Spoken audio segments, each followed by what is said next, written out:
Around 4,000 years ago, deities were created in Indian thought.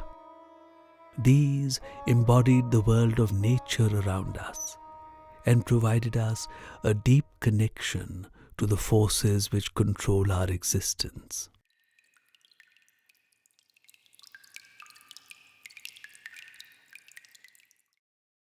By the beginning of the first millennium BC, great philosophic ideas which were to last forever were being crystallized in the Indian subcontinent. The material world around us was seen to be Maya or Mithya, an illusion. The high purpose of life was to lift the veils of this illusion, to see beyond, to break the spell of the transitory world of samsara. In this age, numerous thinkers gave up the attractions of the material world to search for the truth. The best known renunciator of the period was Gautama Siddhartha, known as the fourth or the seventh Buddha or enlightened one.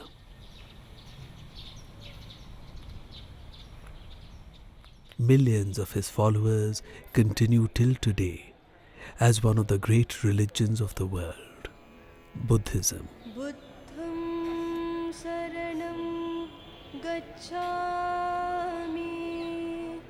Worshippers meditated on the Buddha and hoped one day to gain true knowledge.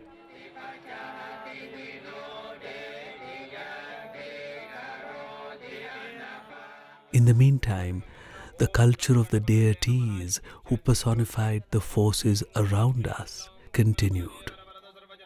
These kept us in a deep harmony with the natural order of which we are a part.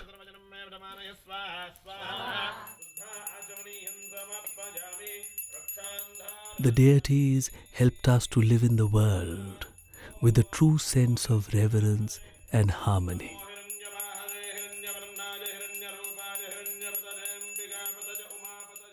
The first formalized deity seen in Buddhist stupa railings in the 2nd century BC is Gajalakshmi. This is Lakshmi with elephants who pour water upon her. She represents the bountiful abundance of nature upon which we all depend. The earliest representations of Indra and Surya are seen in the Buddhist caves of Bhaja in western India in the 2nd century BC.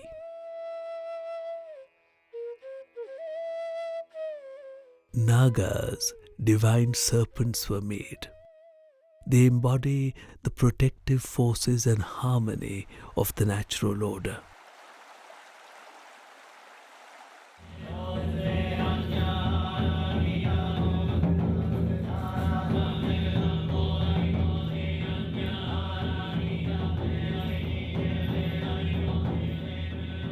Along with the ideas of Buddhism and Hinduism, the culture of Indian deities traveled across the whole of Asia.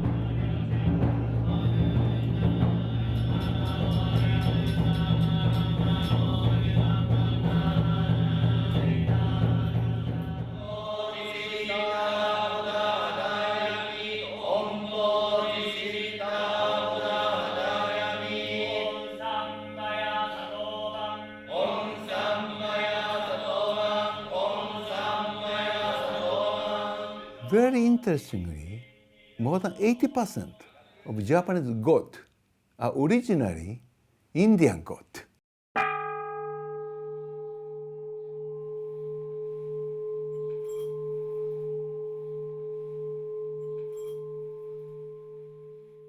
This close relationship between the people of India and Japan has not been known to most people. Well-researched books on the subject are also not available. Most of Japanese don't know.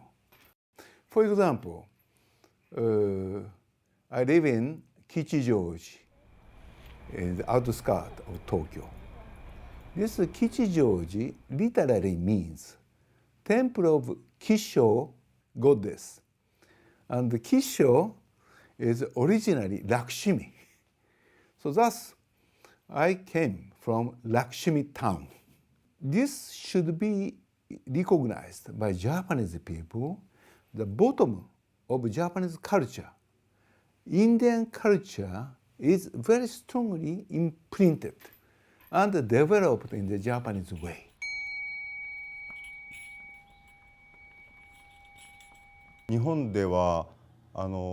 Buddhism was born in India. That is why the Japanese people are always very keen to visit India. In Japan, they've always called India Tiniko, and they've had much love for India. The 10 in Tiniko means heaven, so from that we can see the high regard and respect which the Japanese people have had for India.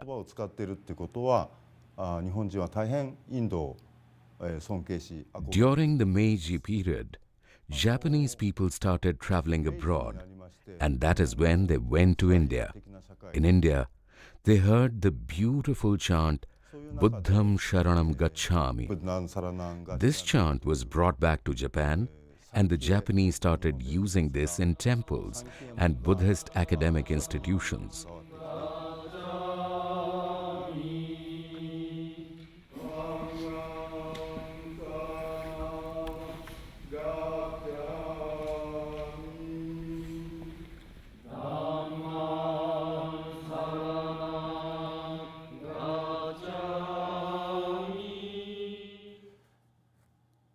In Otani University, we are following this tradition since a very long time.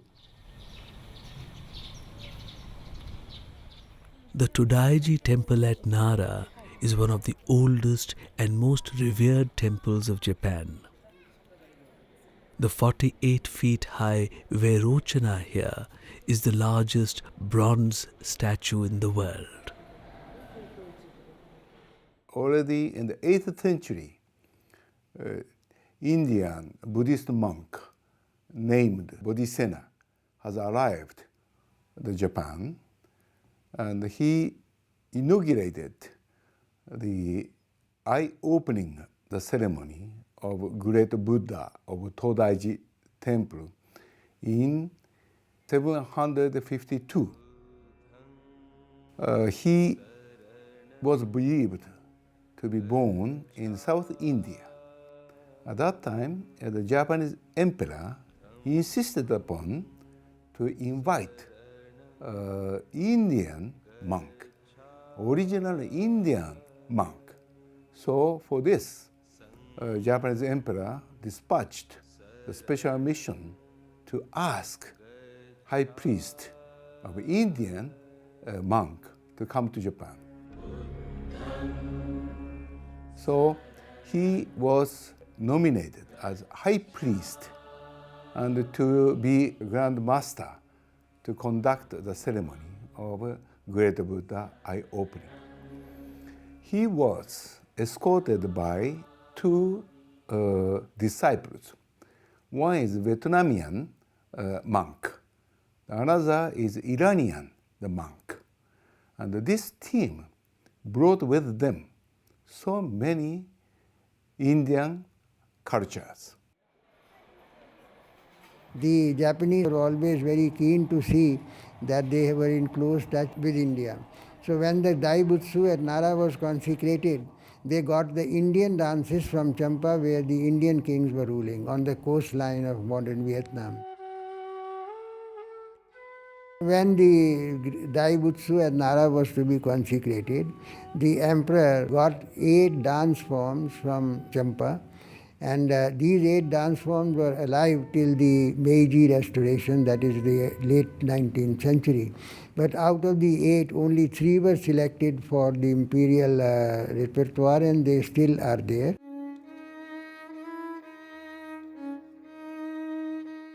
Bodhisena was given the title of Baramon Sojo, Brahman bishop. he was also honored as one of the 4 saints of the Todaiji temple. Bodhisena and Buddhasthira, they then went to a temple nearby, Dayanji, where they started the teaching of Sanskrit in Japan for the first time. おいでになったのは Bodhisena visited Japan in 736 AD. He stayed at the Dayanji temple. Bodhisena carried the Buddhist ideas directly from India, and that was very important for the Japanese. Bodhisena passed away in 760 AD when he was 57 years old, here in Dayanji temple. He is being worshipped by the young generation as giving success in examination, success in getting good service and so on. The Sanskrit language was introduced in Japan in 2 ways. The first was in the form of Sanskrit studies, and the second was as a basis for the formation of the Japanese alphabet. Japanese monks had to study Sanskrit out of necessity in order to master Buddhism from the original Indian sutras and textbooks. As an instance, ancient texts of the Prajnaparamita Sutra, written in Sanskrit, are kept till today in the Horyuji temple. These are well known to be among the world's oldest existing Sanskrit manuscripts written on palm leaves.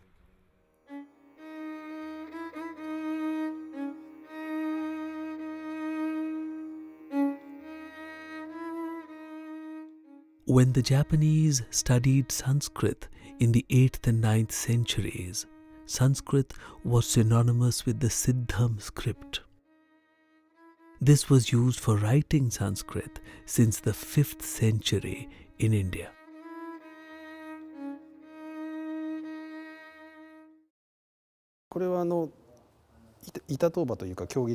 This is called toba in Japanese, and it symbolizes a tower. There are 5 letters in Sanskrit in front, and behind there is a word dana in Sanskrit. Writing here the name of the person will be of significant benefit to that person. Thus, Japan and India was very closely connected. If you go to Japanese tomb, you may find sit-down letters. No Japanese can read these letters written on the tomb timber.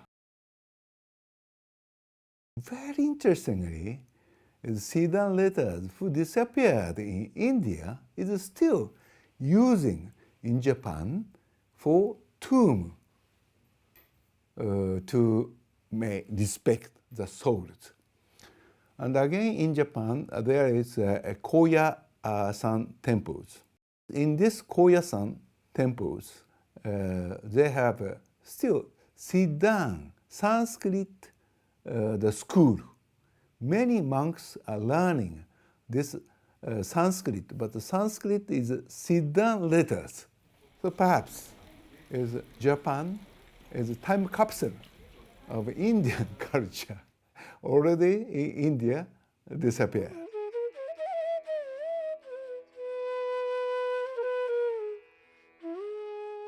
There is a deep relationship between Kana, the Japanese alphabet, and Sanskrit. The structure of sounds of Sanskrit and Japanese Kana are almost exactly the same.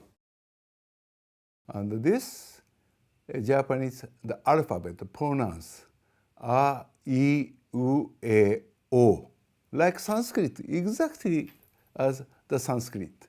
Japanese letters, pronunciation follows the Indian sequence. In Japan, they also use the Indian letters for writing of sacred syllables or bijaksharas. which have the power of mantras.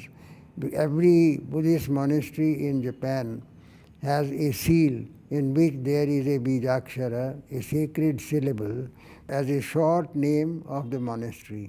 Japanese language is of a different family, has nothing to do with India, but there are some words in Japanese which are derived from Sanskrit, like O Seva, from Seva, service. And there are about 100 Sanskrit words which are used in Japanese. Most of the Japanese, they are using that, but without knowing that that is the originally from Sanskrit.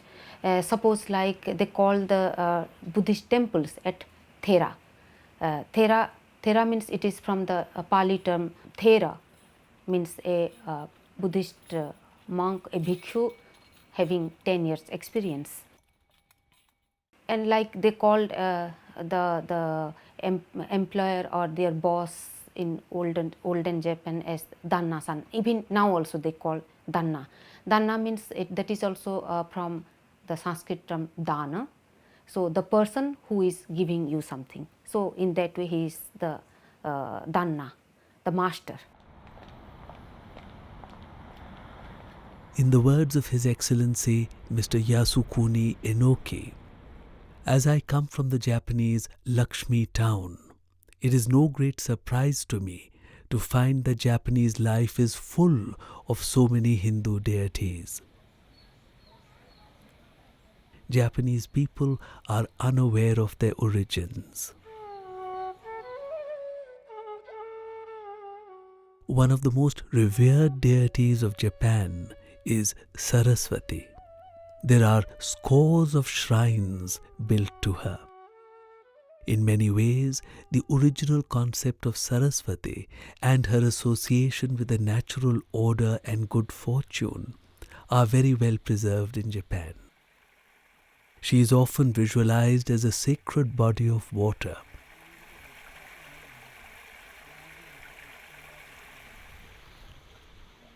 In Japan, we find the continuance of so many early ideas of Indian philosophy.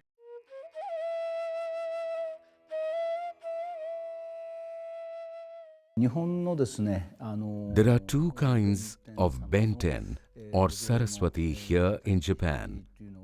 One is the 8-armed Saraswati and the other is the 2-armed one, like the real human form. The 2-armed form is just like the Hindu deity. She has a musical instrument in her hand, which is called veena or biwa in Japanese.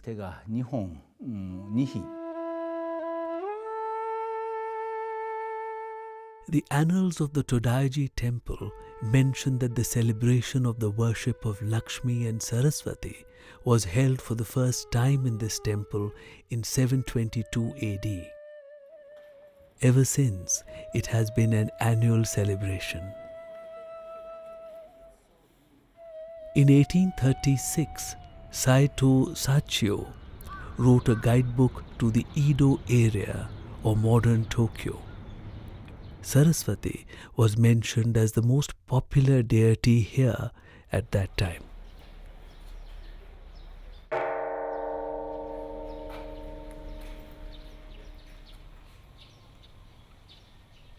In 1934, Lady Chiben Sonyo felt that she had become an incarnation of Saraswati. She started writing in Sanskrit, though she had never studied the language. She founded the Benten Shu, Saraswati sect. This sect holds water as divine, as it is the abode of Saraswati. We are reminded that Saraswati is the personification of the great river which once flowed in India. Benten Shu also worships her to bestow eloquence and learning. The belief in the 7 deities of fortune arose in Japan in the 16th century. In them, Saraswati is the deity of wealth. These 7 deities are found in every home. Among them are Dayakoku, Mahakala, Bishamon, Kubera, Benten, Saraswati, Kangiten Shoten, Ganesha, and Kichi Joten, Lakshmi. A group of Japanese scholars have been researching the subject of Saraswati. This is called Benten Mandala, and it was made during the Edo period, that is, around the 18th century. It has the Bija Akshara of Saraswati.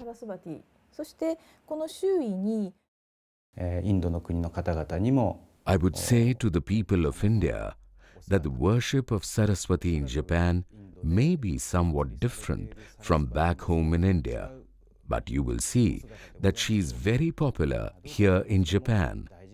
I'm looking forward to many people from India coming to worship Saraswati here in Japan.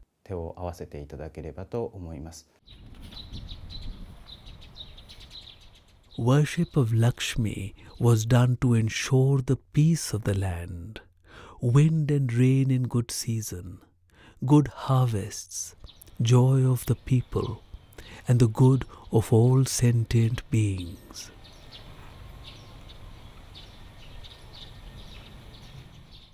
In the year 768, the office of the Prime Minister decided that the worship of Sri or Lakshmi would be carried out in every temple in the country.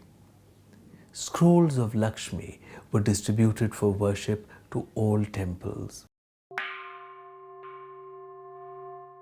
Akichi Joten statue in Horinji is from the Heian period. The other connection between India and this Horinji temple would be the Kanheri caves. Our 11-headed Avalokiteshvara in Horinji was made in the early 10th century.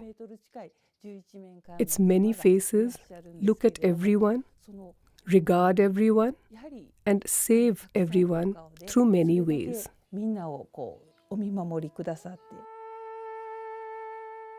The great intellectual genius of Japan was Kukai or Kobo Daishi of the 9th century. He learnt the Sanskrit script from the Kashmiri Acharya Prajna.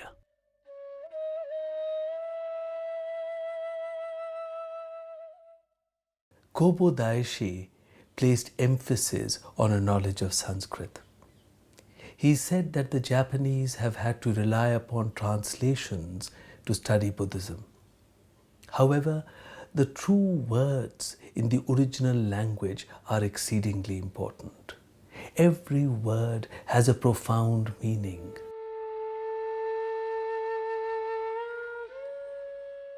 The Japanese people use Sanskrit when they pray. Suppose in Sanskrit they say, Om Saraswati Swaha. In Japanese it becomes Om Saraswati Ke Swaka.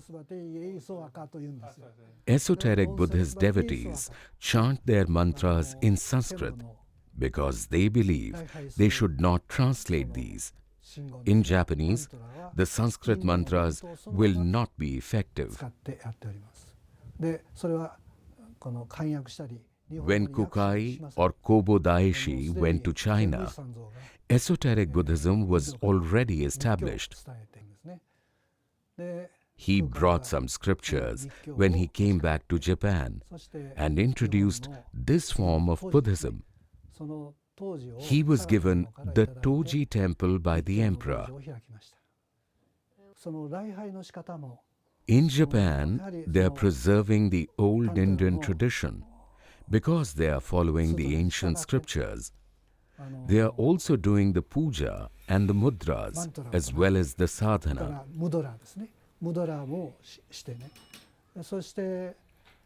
There is nothing called Japanese or Japanese elements in these. It is the Indian Buddhist Tantric tradition.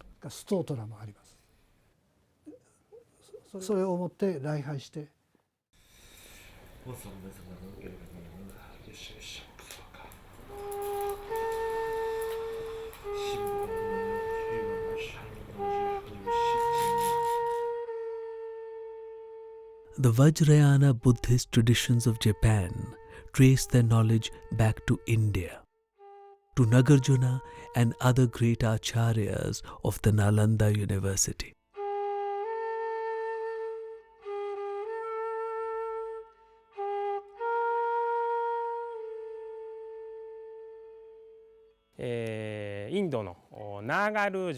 Nagarjuna is known as Gujio in Japan. Without his teaching, the Buddhism of the Great Vehicle would not have existed.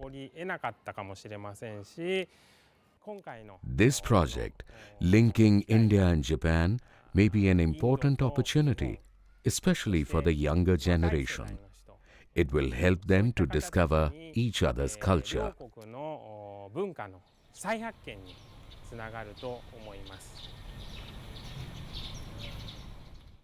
The Lotus Sutra is a major spiritual creation with a profound impact on life in Japan.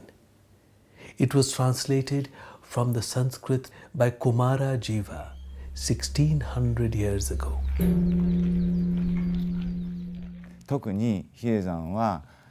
This is a temple that follows the Lotus Sutra. The sutra is originally from India and goes back to the teachings of the Buddha himself.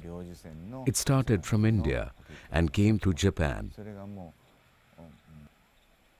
The deity of Heizan is Daikukuten. Benzaiten and Bishamonten are also united in this figure. Normally in Japan they worship them in separate figures, but here the three have been put in one figure. It is a kind of luxury that the three can be worshipped together, and whatever you want can be fulfilled.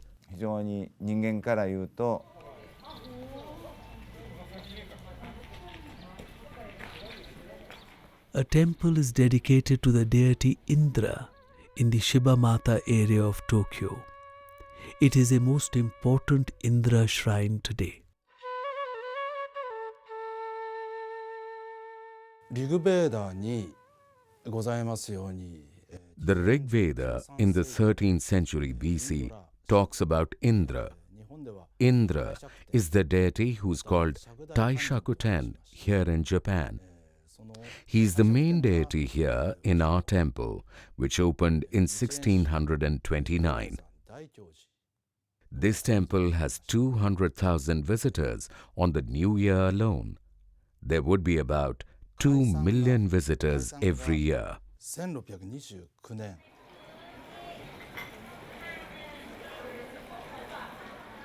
Varuna has been worshipped in many temples in Japan to prevent droughts, typhoons and floods which occur often in Japan. A shrine was dedicated to Varuna in the Fudodo Sanctuary in Tokyo in 1836.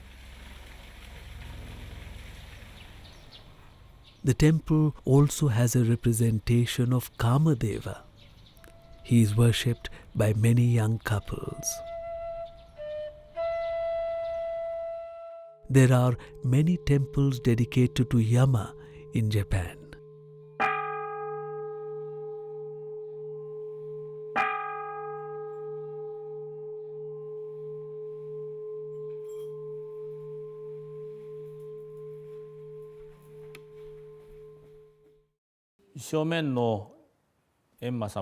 The deity that you see in front of us is Yama or Emma in Japanese.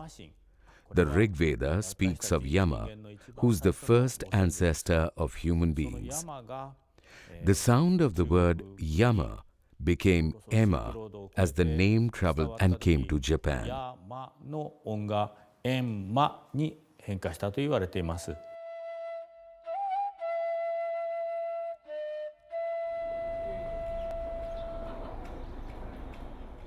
It is the most ancient temple to Lord Ganesha which has been in use for the last 1,000 years. and young boys and girls go there to be successful in their courtship. The merchants go there to gain success in their business. The oldest, which has been continuously in worship for the last 1,000 years. And I don't think anywhere in the world we have a temple to Lord Ganesha who has been there in constant worship for the last millennium.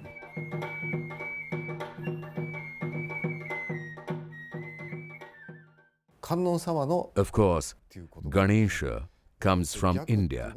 The prayers and the sutras are in Sanskrit. This is a part of esoteric Buddhism in Japan. For Shoten or Ganesha, the Sanskrit prayer is Om Kri Gyaku Un Swaga.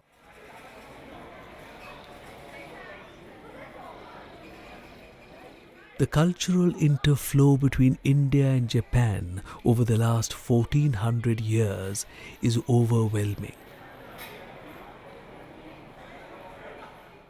In the 7th century, Prince Shotoku created the nation-state of Japan after vanquishing his rivals.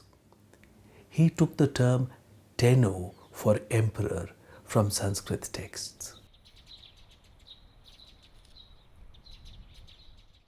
It is very interesting to note that when Buddhism went to Japan, Shotoku Taishi, the Prince Regent at that time, he wrote commentaries on 3 Sanskrit works.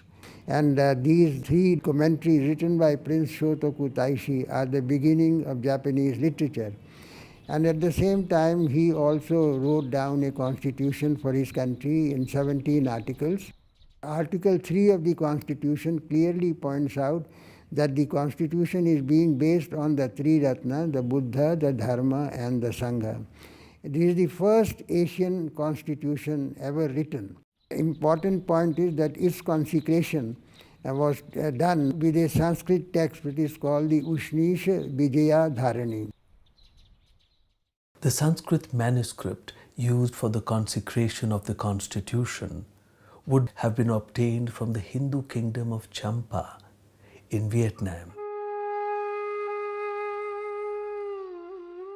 When Emperor Shomu of Japan wanted to unite the country, so he said, well, every monastery in Japan will have some Sanskrit text. So he had about 10,000 Sanskrit sutras printed, and that was a major printing project of Japan.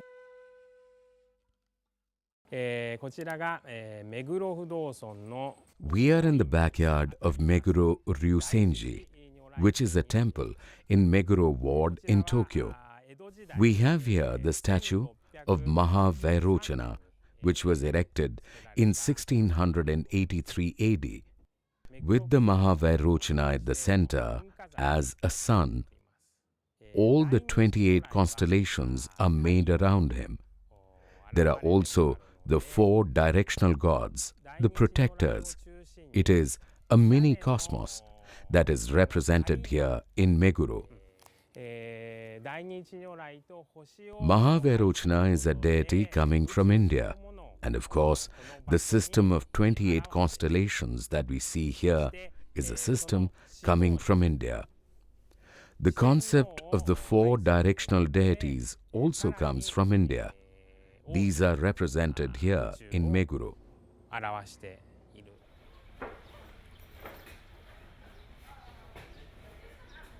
The worship of the constellations, nakshatra, and of the Navagraha to ward off evil in life are a shared culture between India and Japan.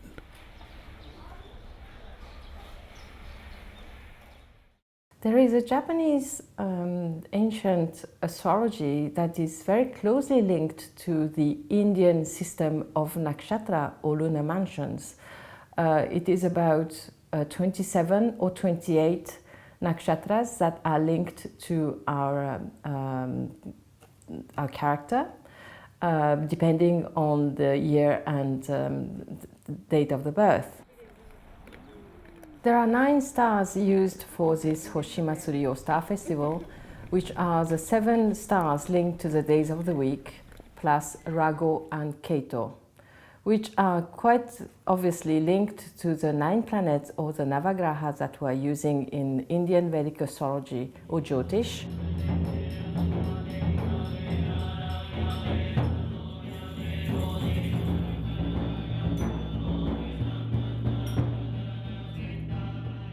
Havan or Homa continues in Japan, where it is called Goma.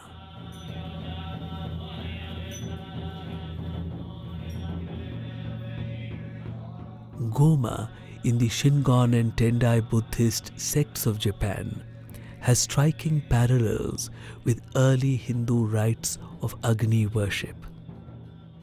There are also deep similarities with the later Tantric tradition.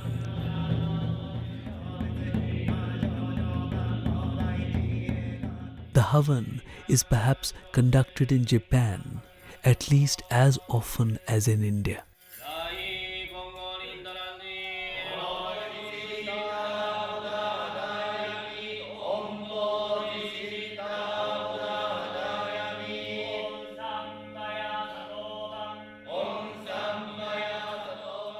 The Tantric Shingon school of Japan sings Sanskrit hymns.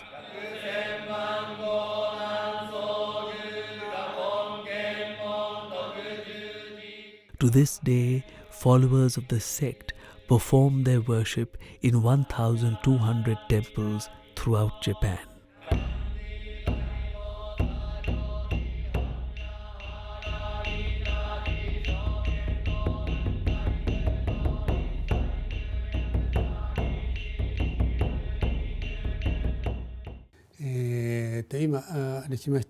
Many people visit this Fudo Mu temple. The Goma is used to burn away all the desires which dwell within us. This is in order to make the world a better place. Life is limited, and this is a teaching which shows us how to live better by burning all the desires. For instance, by not being greedy. Let me repeat that esoteric Buddhism is from India, and the big philosophy of the universe is, of course, from India.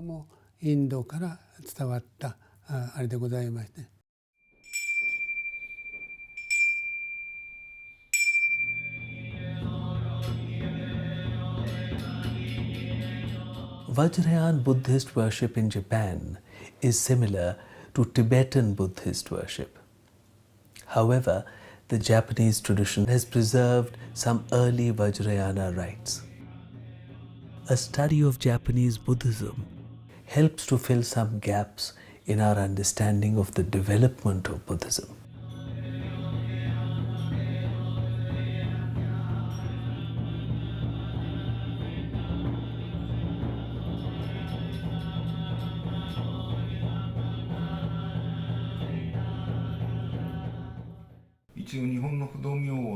There are 4 types of Shingon mantras of Fudo Mu in Japan. These are the mantras used in Japan which are not in the Japanese language. They are taken from the Sanskrit language of India. In Sanskrit, Fudo is called Achalanatha. He seems to have his origin in the Hindu deity Shiva. The Mu is called Vidya Raja in Sanskrit. Here, it can be safely stated that Fudo Mu has his origin in the Hindu deities of India.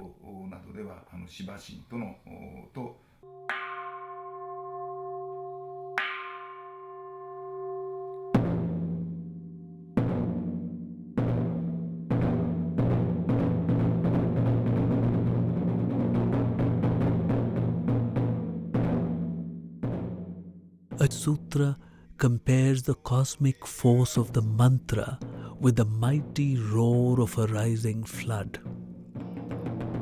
The mantras were transcribed into ideograms, and to conserve their full power, they were also written in Siddham. Indian letters to a Japanese are sacred and stand for divine beings. To this day, the Japanese write mantras in Siddham.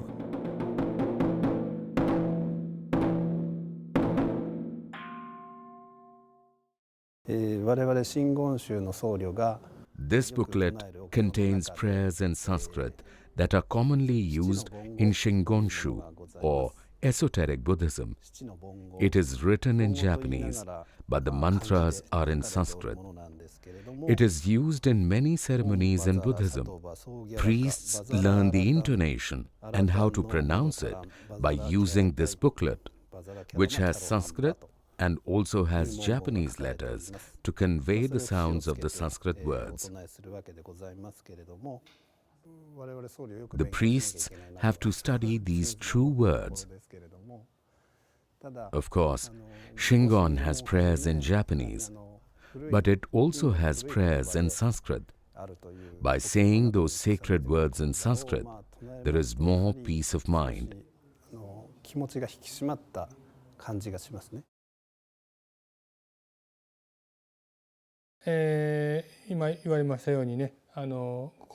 Every god has his own bija akshara. People also worship that bija akshara. Every temple gives much importance to those bija aksharas because they are equal to God.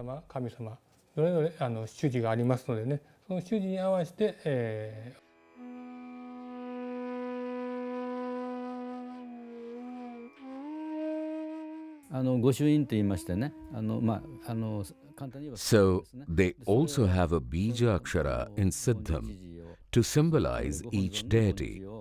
It has the qualities of that deity. Visitors bring an album. We call it Shinchin. The visitors go to various temples and collect these Siddham stamps in the albums. These albums are like holy books for the people.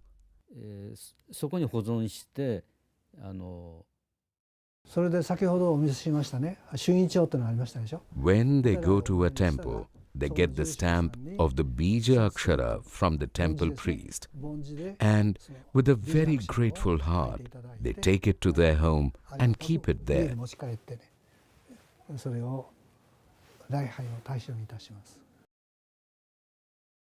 So this is a long association between India and Japan, and this script is still believing, as a object of the worship.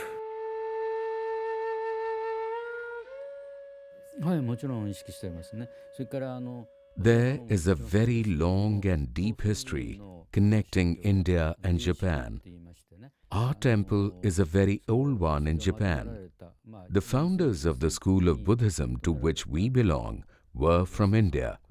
So, we feel very close to the Indian tradition. The founders are Vasubandhu and Asangha. We have two statues of them which are put in the hall called the Hokando.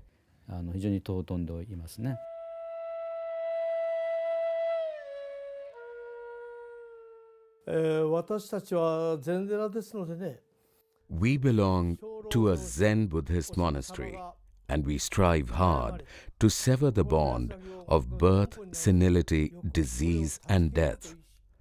The bond which is the cause of all suffering.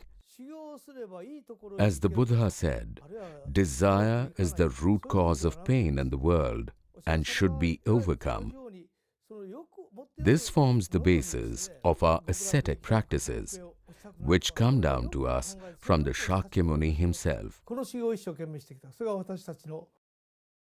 Bodhidharma, he transmitted Zen. Zen later has been transmitted to Japan also, and it is one of the most important sects in Japan. Mist surrounds the legend of Bodhidharma. Tradition points out that he was a prince of Kanchipuram in South India. The Japanese form of his name is Bodai Daruma. It is very close to the Tamil form, which is Bodhi Daruma.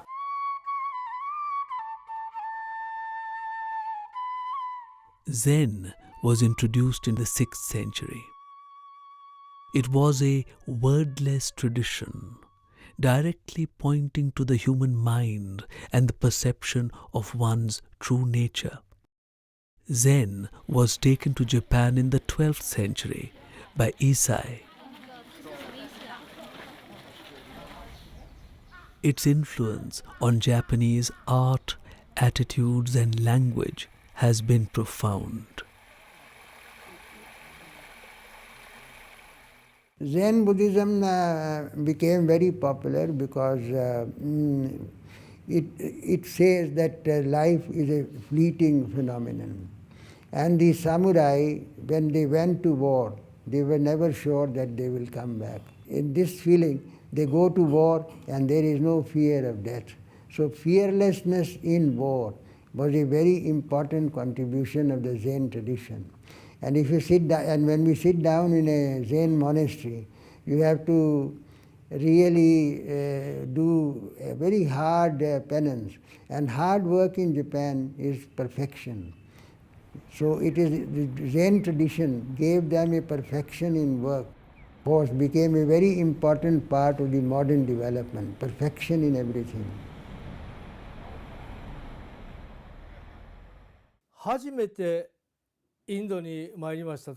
When I visited India for the first time, I made sure to visit places like Nalanda University, Bodh Gaya, and also the garden path trodden by the Shakyamuni himself. I felt happy to see the university where Tripitaka masters used to come and study during the 3rd and 4th centuries AD. Whatever Buddhism we practice now has its roots in India, and without Indians, there would be no Buddhism in Japan.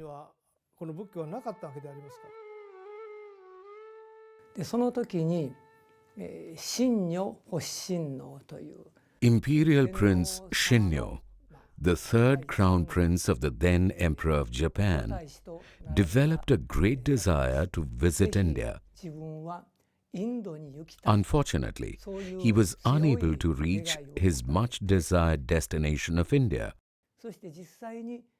But in the history of Japan, he was the first Japanese who actually started his journey to reach India, the country of the Shakya. The same Shinnyo was the 3rd chief priest of this Zenrinji temple.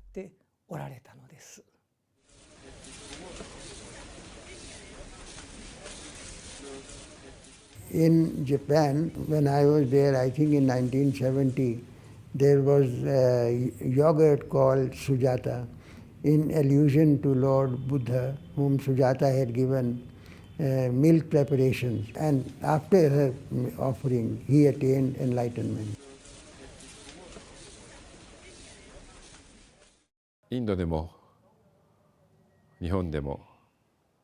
So many deities are common in India and Japan, and people are worshipping them in both the countries. The hearts of the Indian people and the Japanese people have the same base.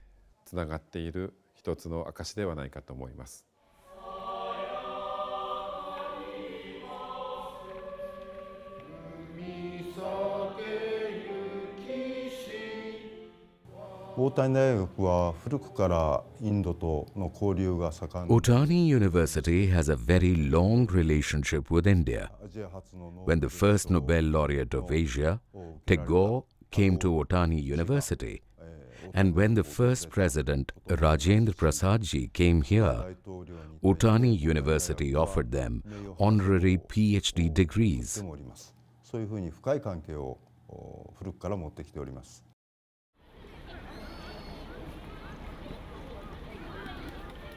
Japan is the one country where Buddhism is flourishing in all its facets. Here, technology and transcendence are living together.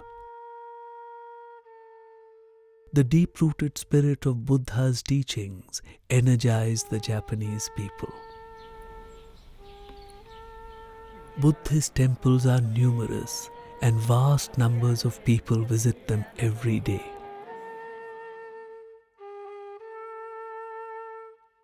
Besides the Buddha, so many ancient Indian deities and practices are preserved in these temples. An Indian feels quite at home in Japan.